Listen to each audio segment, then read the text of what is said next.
¿cómo están? Yo soy Alex Martínez, hoy estamos en una charla más. Hoy nos acompaña de nueva cuenta el politólogo y licenciado Leopoldo González, que nos viene otra vez a acercar información muy importante para poder llegar a un punto de reunión aquí con el maestro. Maestro Leopoldo, ¿cómo está? Buenas noches. Bien, es un gusto saludarte, Alex, y saludar desde luego a tu amplio auditorio. Muy amable. Pues hoy venimos con un tema que usted puso en una columna que se llama La pobreza franciscana. ¿Qué nos puede decir de esa columna, maestro? Bueno, la pobreza franciscana es propiamente una narrativa religiosa. Esa narrativa religiosa viene de San Francisco de Asís. Okay. La pobreza franciscana viene de él. Y la pobreza franciscana son básicamente dos cosas. Es una filosofía del amor y es una filosofía que ensalza la pobreza desde el punto de vista de la virtud. Ajá. Así que ese es el origen de la pobreza franciscana. La pobreza franciscana no homenajea un materialismo sin grandeza. Lo que hace es reivindicar una espiritualidad profunda desde el punto de vista católico. Esa es la finalidad de la pobreza franciscana. Y sí, reivindica el amor a las criaturas, reivindica el amor al pobre y desde luego que busca colocar la dignidad del pobre y de todas las personas en el centro de esa narrativa religiosa y en el centro de esa filosofía religiosa. Así es, maestro. Entonces, ¿cómo la podemos traspolar de Francisco de Asís, como dice usted? ¿Cómo la podemos traspolar al día de hoy? ¿Qué es lo que manejaba usted en su columna? Sí, lo que pasa es que hay una traducción no fiel, ajá, sino incluso una traducción contaminada y corrompida, que en el caso específico de México, pues se ha dado en llamar austeridad republicana. Esa es una traducción política de una narrativa y de una tesis religiosa. Y todas las, digamos, traducciones políticas de una idea filosófica y de una idea religiosa y de una virtud teologal, hay que verlas bajo sospecha. Porque quien busca supuestamente reivindicar al pobre y de alguna manera desagraviar a los humildes, desde la política, lo que realmente busca es someterlos. Lo que realmente busca no es su liberación, sino su sometimiento en aras de objetivos de carácter político e ideológico. Entonces hay que desconfiar de quienes tratan de hacer traducciones de la filosofía y de la religión a la vida ideológica y política. Y ese es el caso de México. Hay que abrigar una profunda reserva y hay que abrigar una actitud crítica genuina frente a esas traducciones contaminantes y corruptoras de un pensamiento. Así es, maestro, porque la idea principal es voy caminando sin un ánimo de no me interesa los bienes, o sea, yo quiero hacer el bien ahora sí que el bien sin bienes, por decirlo así, pero estamos ante una lógica y una verdad que no es nada así, no es una verdad actual. No, hacer el bien es parte de la filosofía de San Francisco de Asís. Hacer el bien es parte de la filosofía ignaciana. Ignacio de Loyola es desde luego el fundador de la orden de los jesuitas. Hacer el bien forma parte también de toda la constelación de santos que han sido ungidos por la Iglesia Católica Universal, y hacer el bien desde luego que forma parte de filosofías profundas en Occidente y en Oriente. Pero hacer el bien es una cosa y predicar una filosofía o una ideología o un discurso político de acumulación de bienes es algo muy distinto. Es decir, ahí es donde hay una gran contradicción entre las filosofías religiosas y la concepción ideológica del capitalismo, por ejemplo. El capitalismo se basa en la acumulación de bienes con base en el consumo y con base en la productividad desbocada. Son economías sustentadas en un materialismo sin grandeza.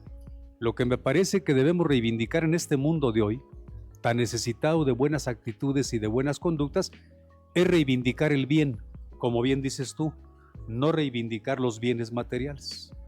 Ajá, pero estamos viendo que los políticos y la sociedad actual no es nada lógico y es muy contradictorio todo lo que están haciendo con esta austeridad o mal llamada austeridad republicana, maestro, como usted lo citaba. Sí, porque realmente, digamos, en el caso de México, se habla de la austeridad republicana solamente como una pose política, porque quien hablaba originalmente de austeridad republicana o de austeridad en la función de gobierno era Benito Juárez, el oaxaqueño Benito Juárez.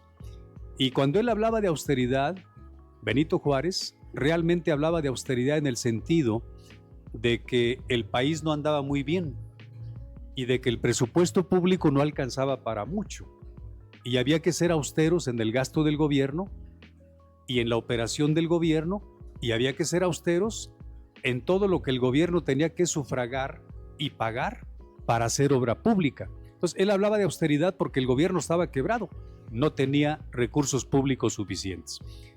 Y ahora la austeridad esta republicana de que hablan es una mera pose y una mera finta política, porque es muy chistoso que la austeridad se la destinan a los pobres que dicen reivindicar, y es muy curioso que la austeridad se la destinan a todos aquellos ejércitos ciudadanos y sociales que no forman parte de Morena. Y en la vida real, la austeridad no la aplican, digamos, con la gente de Morena ni con la gente de la 4T, porque ahí tenemos ejemplos de corrupción muy sonados y tenemos ejemplos de enriquecimientos de la noche a la mañana muy sonados, y tenemos ejemplos pues de gente que, aprovechándose del discurso de reivindicación del pobre, ha acumulado fortunas muy cuantiosas y muy ofensivas para el pueblo de México, mientras el pueblo de México es, digamos, el rehén de esa austeridad, pero no es el beneficiario de una función de gobierno limpia, presentable, respetable, y tampoco es el destinatario de una función de gobierno eficiente y eficaz. Tenemos uno de los peores gobiernos de la historia, y no estoy inventando nada. Lo dicen las estadísticas, lo dicen los datos duros, y lo dice cualquier análisis comparativo que podamos hacer respecto al pasado. Así que, terminando esta respuesta, yo te diría, Alex, que la austeridad republicana es algo bueno, es algo positivo desde el punto de vista de la administración pública, pero lo que es malo y es perverso y es malévolo, dejar la austeridad para los otros, para los que no piensan como yo, y yo en cambio aprovecharme de tráfico de influencias y aprovecharme de obras de relumbrón para volverme millonario de la noche a la mañana. Esto es muy perverso dentro de la 4T. Así es, maestro. Ellos ahora dicen que si se les va a dar una lista de dónde van a hospedarse, dónde van a viajar y todo eso, eso lo entendemos, que no lo podemos decir la sociedad, sino simplemente es el discurso contradictorio que están haciendo ellos. ¿Por qué? Porque vendieron el discurso y eso es para lo del día, pero acá en lo oscurito o en el trastelón, pues me doy el gran lujo y mi discurso es contradictorio. Vendí un discurso para poder llegar a una curul, y ya llegando a la curul ya me olvidé ahora sí de lo que viene siendo la austeridad y de lo que viene siendo haciendo el bien a donde quería yo llegar, por decirlo así. Digamos que la técnica de los candidatos y de los aspirantes en general de Morena y de la 4T, la técnica es, digamos, sobornar con un anzuelo verbal a las masas, sobornarlas con ese anzuelo verbal, seducirlas y marearlas con base en ideas en apariencia buenas, en apariencia positivas, en apariencia transparentes y congruentes. Pero en la realidad, cuando se llega a ejercer el poder, me parece que se cometen dos incongruencias y se llega a dos malformaciones. En primer término, la gente que llega por esta vía al poder viene de condiciones socioeconómicas un poco deplorables o un poco desventajosas. Así que cuando llegan al poder, se les puede aplicar aquel dicho de que el que no tiene y llega a tener, loco se quiere volver. Y vemos varios casos en el espectro político de Morena. Y lo segundo, me parece que es una fraseología política farisea. Es una fraseología política falsa, porque en la realidad, desde que llegó Morena al poder, 2018 hasta ahorita, pues tenemos ya la construcción de una clase de nuevos ricos y tenemos una élite que realmente es insultante para el pueblo de México. Ahí están nombres que podemos invocar, como el de Alfonso Romo, no precisamente muy limpio. Ahí tenemos nombres non santos, como el de Adán Augusto López, que además se le acusa de colusión con la barredora, en el caso de Tabasco. Ahí tenemos nombres como Rutilio Escandón, que vienen casi de la nada y es un multimillonario de primer orden, en este caso en México, que ahorita desempeña funciones de cónsul en Miami. Tenemos también el caso, digamos, de Miguel Ángel Riobó, uno de los empresarios favoritos del gobierno pasado, encabezado por López Obrador, que tenía millones, ¿sí? Una cantidad importante de millones. Ahora tiene esa cantidad multiplicada por 10 o quizás por 20, porque las obras principales que dio el gobierno de López Obrador se las dio a Miguel Ángel Riobó. Y está otro caso que no me vas a decir tú que sea partidario de la austeridad republicana, el caso muy visible de Carlos Slim. Yo creo que Carlos Slim en su vida escuchó hablar de pobreza franciscana, y si escuchó hablar de austeridad republicana, yo creo que la austeridad republicana en el caso de Carlos Slim le es intravenosa o intramuscular, es decir, ni le va ni le viene la austeridad republicana, porque es uno de los hombres más ricos del mundo, pero curiosamente o paradójicamente es partidario de la 4T, que lo ha apapachado y que lo ha arropado con grandes contratos de obras importantes, entre ellas el Tren Maya, para beneficiarlo y volverlo más multimillonario de lo que ya es. Así que tengamos cuidado y tengamos muchas reservas con discursos falsos y con discursos tramposos que en los años recientes vienen del poder. Y luego también, maestro, imagínese, sí, austeridad republicana, al grado que también le pasaron la charola o le pasaron el cernidor a la cuestión pública, a la cuestión de salud, a la cuestión de cultura, a la cuestión de, pues usted, de qué más, o sea, a todos les dieron el trasquilón, y yo siento que pensaron que con eso iba a estar bien, pero realmente no es así. ¿No saben gobernar, maestro? Lo primero que habría que decir, con mucha responsabilidad y con mucho rigor, es que no sabe gobernar quien no sabe dar resultados. Resultados de impacto general y de impacto social que realmente le cambien la vida al prójimo y a la vida social de una manera positiva. Y en segundo lugar, no sabe gobernar quien no sabe manejar la economía. Y me parece muy claro, en el caso del actual gobierno, que no saben gobernar porque no saben dar resultados positivos, ni en seguridad, ni en materia educativa, ni en materia de salud, ni en materia, digamos, de gasto público para las universidades. Las tienen quebradas y las tienen apenitas la mayoría de las universidades públicas del país. Solo a la UNAM han apapachado con recursos presupuestales, y me parece que quien no sabe gobernar no tiene contenta a la gente, y la gente en México no está contenta. Una cosa es el contento real de la gente porque tiene un buen gobierno eficaz, eficiente y ágil que les da resultados, y otra cosa es pagar encuestas donde se aparezca con un 80, un 82, un 84% de popularidad. Esa popularidad es falsa. Esa popularidad tiene pies de barro, no es cierta. Y lo que no es cierto y lo que no es veraz, habla también por sí mismo de una falta de buen gobierno. Y lo segundo, si no se sabe administrar a un país con la ciencia económica como aliada, no se van a dar buenos resultados. Y la verdad es que el país tiene faltantes y déficits en materia educativa. La verdad es que el país tiene faltantes y déficits y grandes y lamentables recortes en el sector salud. Y la verdad es que el país tiene recortes también en el gasto en materia indígena. Y la verdad es que el país tiene déficit y tiene desbalances en cuanto a al presupuesto público de las universidades públicas, porque están destinando mucho de ese recurso a las universidades del bienestar, que son universidades patito.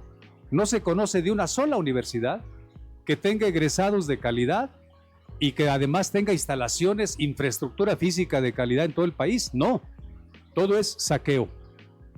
Casi todo eso es robo. El saqueo y el robo son delitos, o son por lo menos faltas morales. Entonces, si no hay moralidad en un gobierno, si no hay ética en un gobierno, y si no hay objetivos transparentes en un gobierno, no se van a dar resultados a la población. Y la verdad es que México no tiene resultados. Quien quiera defender esto, que lo defienda, está en su derecho. Los datos y la estadística y además los comparativos que podemos hacer a nivel análisis, a nivel examen, a nivel reflexión, no favorecen al gobierno. Tenemos uno de los peores gobiernos de la historia, pero no lo digo yo, lo dicen las estadísticas y los datos que todos conocemos. Pero pues al final al cabo la gente dice que, los estudiosos, por decirlo así, dicen que estamos bien, o los mismos políticos de ellos dicen que estamos bien porque pues la gente así lo apoya, pero realmente, como dice usted, la gente ya también ya se está dando cuenta que pues cuando va al centro de salud y no le dan sus medicamentos y dicen dónde está ese gran elefante blanco que fue la farmacia del bienestar.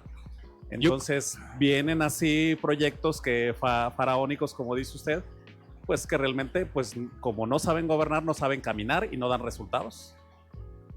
Es una inmoralidad, me parece, que perteneciendo a un gobierno se salga como vocero o como vocera a decir que todas las cosas están bien y que van mejor o que van a ir mejor el día de mañana.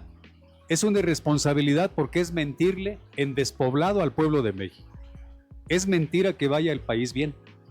Es uno de los países, digamos, de una de las peores economías de Latinoamérica y del mundo.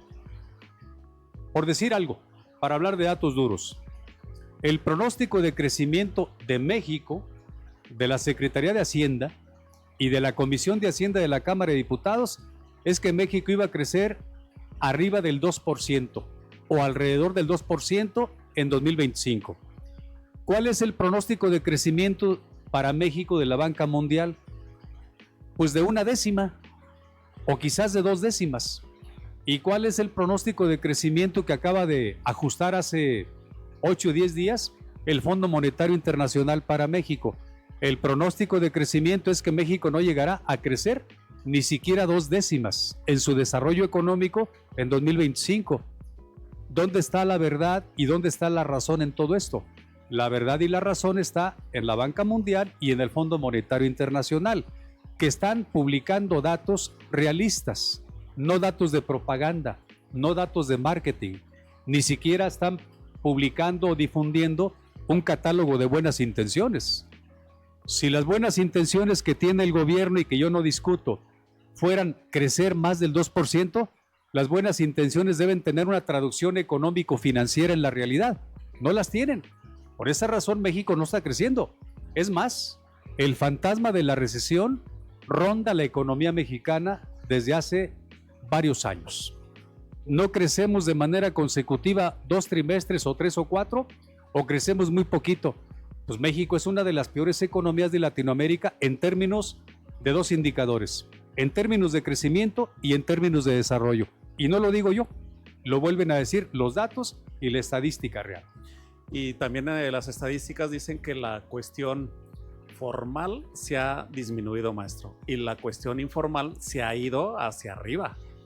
Entonces, eso es un otro indicador del país, que entonces es un gobierno informal. Es un gobierno que, como usted lo acaba de decir, no sabe dar resultados. Y alguien que no sabe dar resultados, ¿qué se le tiene que decir, maestro? Pues digo, a quien no da resultados se le puede llamar con un término que está contemplado, digamos, en toda la terminología y en toda la lingüística de la Real Academia Española. Y ese término se puede desdoblar en dos términos: es ineficacia y es ineficiencia. Y así se maneja desde el punto de vista económico. Son términos económicos: ineficacia e ineficiencia. Ahora, ¿por qué la economía negra?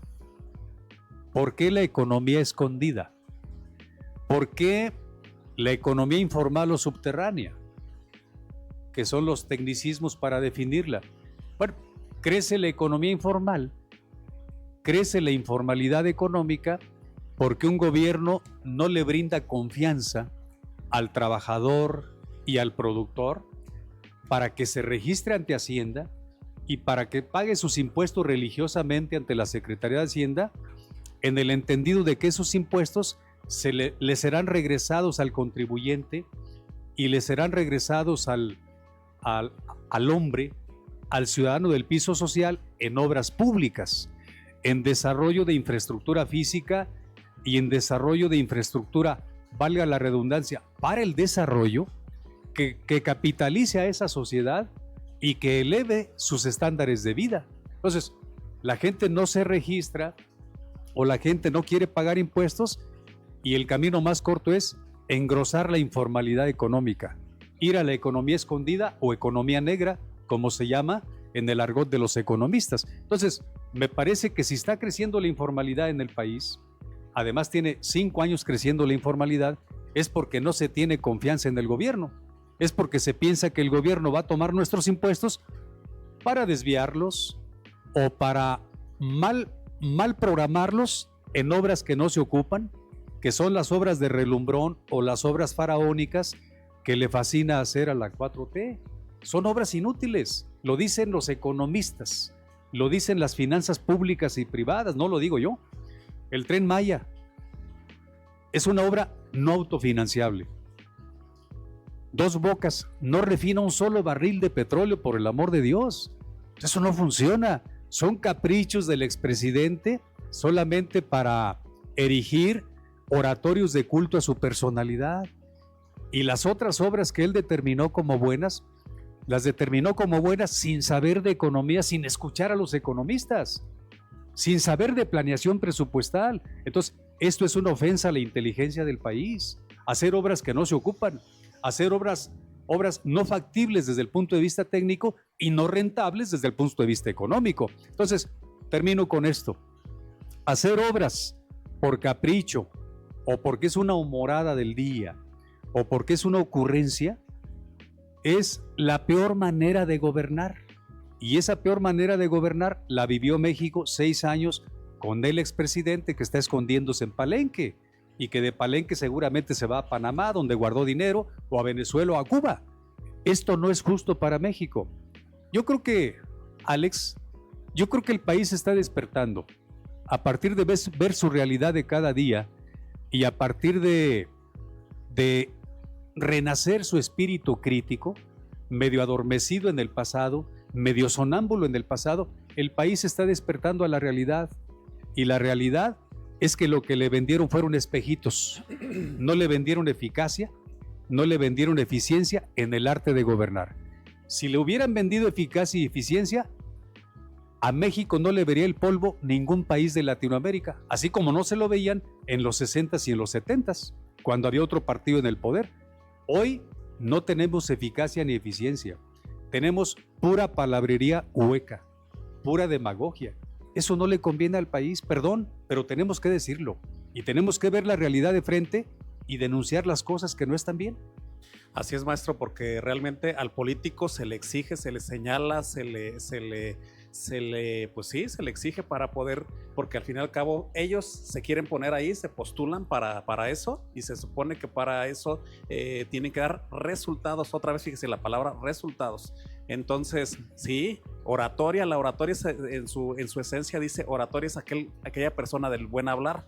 Y como dice usted, es palabrería, discurso hueco, discurso contradictorio y discurso que al fin y al cabo a la persona que más o menos nos funciona la materia gris, nos están diciendo estúpidos, maestro. Nos están diciendo estúpidos, y por eso usted dice, ya la gente está pensando, o ya la gente ya está recapacitando de cómo están gobernando estas personas, porque realmente nada más es puro discurso, al grado que, por ejemplo, usted también ahorita acaba de citar a Dan Augusto. ¿Cómo va a ser posible? Y usted ha sido una persona cercana, analista de muchos sexenios, un presidente, alguien que está al frente de un país, se da cuenta de lo que está pasando, sí o no, lógicamente con todo lo que está ocurriendo en su país. ¿Por qué? Porque pues para eso son las primeras mesas del día. Claro que eso se sabe. Ahora dice que él no sabía. ¿Lo supo o no lo sabía, maestro? Atendiendo otra vez a que nos están diciendo estúpidos, en pocas palabras, maestro. Sí, el modelo del falso demagogo y del demagogo verdadero viene de la antigua Grecia, de la democracia ateniense. Lo lamentable en este caso de México es que se privilegia el protagonismo del falso demagogo, es decir, del demagogo mentiroso, del demagogo que es mentiroso compulsivo, y eso es muy lamentable. Eso por un lado. Por otro lado, me parece que habría que contrastar la función de gobierno con las funciones privadas del resto de las personas que forman parte de la sociedad. Un obrero, si no da resultados, si no hay rendimiento en su labor, en su trabajo, en su tarea cotidiana, es despedido o le disminuyen el sueldo. Un, digamos, gerente de una empresa, si no da resultados en términos de incrementar la masa monetaria o el capital social de la empresa, y si además no es empático, ni eficiente, ni eficaz en la relación con su personal, a ese gerente lo van a despedir, lo van a correr. El dueño de una empresa o el patronato que tiene las acciones principales en una empresa, si no da resultados desde el punto de vista del que es su rol, pues también va a ser despedido, va a ser exhibido, lo van a correr o va a quebrar esa empresa. Es decir, cada acto de la vida privada nuestra y cada acto de la vida pública debe tener consecuencias. Si se le exige al obrero, si se le exige al campesino para que no pierda su tierra, si se le exige al gerente de las empresas, la empresa que sea, del ramo industrial o comercial que sea, y si se le exige al empresario eficacia y eficiencia, no veo por qué no podamos y no debamos exigirle eficacia y eficiencia al gobierno. Si vemos al gobierno como empresa, si lo viéramos así, lo veríamos como un gobierno quebrado. No sabe planear, no sabe programar, no sabe ejecutar las cosas. Y si no sabe hacer nada de eso, lleva al país a la quiebra, a la ruina. ¿Qué hay que hacer? Evitar que el país caiga en la ruina. ¿Cómo se evita eso? En las urnas, con la crítica social, con la crítica académica y desde luego poniendo en concurso en la vida pública las visiones intelectuales limpias y legítimas que haya para salvar al país.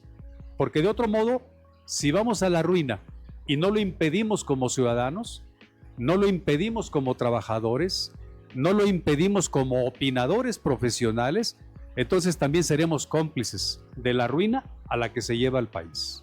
Así es, maestro, por eso la invitación a usted para que venga y nos ilumine un poco con su aguda visión intelectual, maestro. Por eso queremos hacer ese internet inteligente, por eso queremos abonarle un poquito a la sociedad y a la gente que pues quiera también, como dice usted, exigirle ahora sí que al gobierno, y eso viene porque también ahí viene el 2027 y pues tenemos que hacernos presentes, hay que presentes ahí en la urna para poder y que sepan que estamos no pidiendo algo que no merezca México, maestro. Sí, dos cosas son fundamentales. De aquí al 2027 y en lo que venga de tiempo. Una, no renunciar a razonar, no renunciar al ejercicio del razonamiento crítico, porque si renunciamos al ejercicio del razonamiento crítico, caemos en una especie de sonambulismo social o de sonambulismo cívico que no nos conviene a nosotros, porque estaríamos contribuyendo a la ruina de México. Y dos, me parece que es fundamental no renunciar al ejercicio de la crítica, porque la crítica no solamente es vigilancia estricta del ejercicio del poder de manera cotidiana, la crítica también ilumina los lados oscuros del poder y la crítica también ilumina las partes innobles del poder, como la corrupción, la impunidad y esa fraseología demagógica que vemos cada rato. Entonces, no abandonemos esas dos cosas. El razonamiento crítico frente a nuestro entorno, frente a la realidad. Y dos, no abandonar el ejercicio de la crítica frente al poder y frente a nuestro entorno. Y tercero y último, me parece que es muy importante el instinto del ciudadano, el instinto del obrero, el campesino, de todos los integrantes de este país. Es muy importante el instinto para no dejarse embrollar y no dejarse marear y no dejarse embaucar con fraseologías vacías o palabras vacías que vengan del poder. Eso es algo muy usual en los gobiernos populistas del mundo y tenemos que vacunarnos contra ello, porque si no nos vacunamos contra ello, vamos a sucumbir a un lavado de cerebro que es el que ha llevado a la ruina a Cuba, desde el 59, que ha llevado a la ruina a Venezuela desde 1999 y que ha llevado a la ruina a Nicaragua desde poco después del año 2000, creo que en el año 2004. Hay que evitar eso. ¿Queremos venezolanizar a México? Fea apuesta. ¿Queremos cubanizar a México? Terrible y digamos indeseable apuesta. ¿Queremos nicaragüizar a México? Terrible y mortal apuesta. Debemos mexicanizar a México y la mejor manera de mexicanizar a México es ejercer el razonamiento crítico y no renunciar al pensamiento crítico frente a las realidades que vivimos y frente al poder público.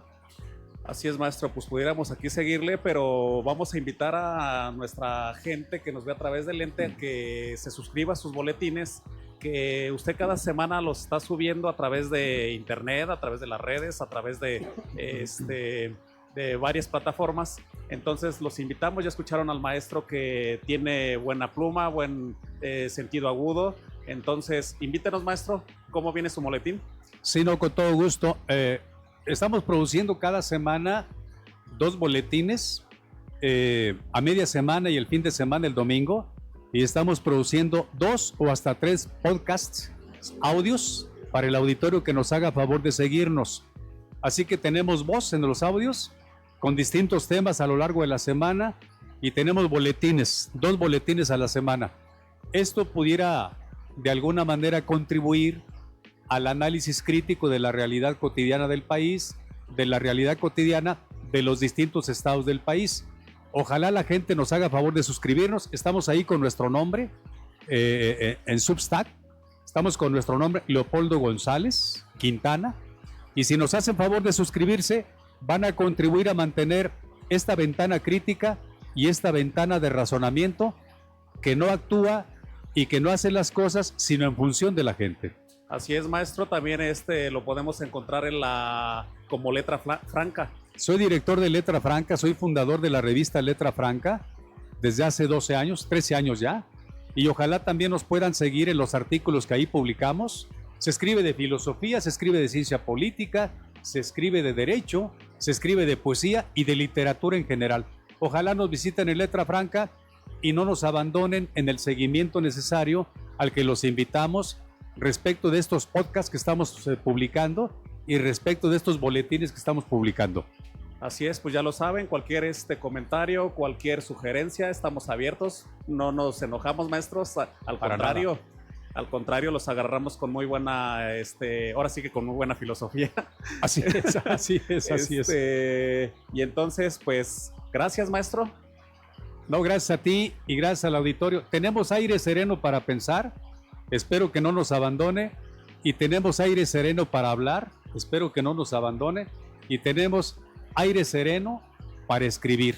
Ojalá la inteligencia serena no nos abandone. Así es. Pues bueno, les damos las gracias y pues buenas noches. Buenas noches, gracias.